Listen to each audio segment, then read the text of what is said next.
He is one of the most notorious convicted rapists in Central Florida history, and tonight, he's a free man. WESH 2 Investigates first broke this story Friday that Tommy Lee Andrews was granted release from custody after serving time for 2 rapes dating back to the 1980s, and one was the first conviction in the U.S. using DNA forensic evidence. WESH 2 News investigative reporter Greg Fox explains why Andrews was released and talks exclusively with 2 of his victims.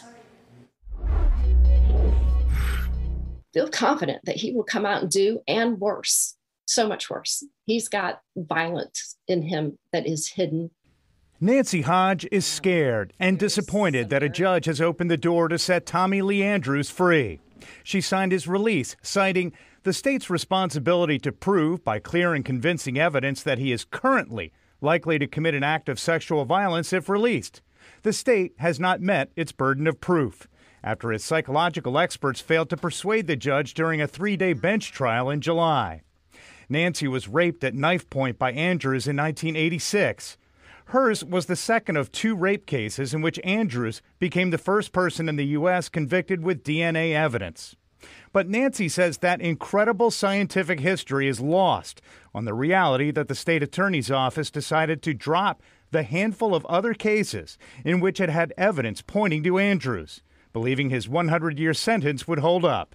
It did not. They thought, well, he wasn't going to get out until he was in his 70s. So they dropped these others and let it go and assured us that he would stay behind bars. And that hasn't happened. Resentencings and gain time knocked his sentence down to 24 years. He was then sent to the Florida Civil Commitment Center for 9 years. Now, according to his FDLE release flyer, he has been released and is now living in this motel in Arcadia in DeSoto County. I'm doing everything I can to protect myself. Kimberly Noble, who doesn't want us to show her face, claims that she was nearly murdered by Andrews in a case that was never brought to trial. Her evidence since destroyed, according to police. The release order just leaves her scarred.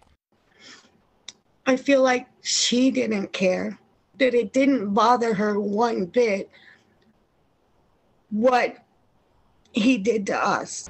Because the sex offender registry is a lifetime registry, Andrews will have to check in quarterly with the sheriff's office in the county in which he lives and within 48 hours if he moves. In Orange County, Greg Fox, WESH 2 News.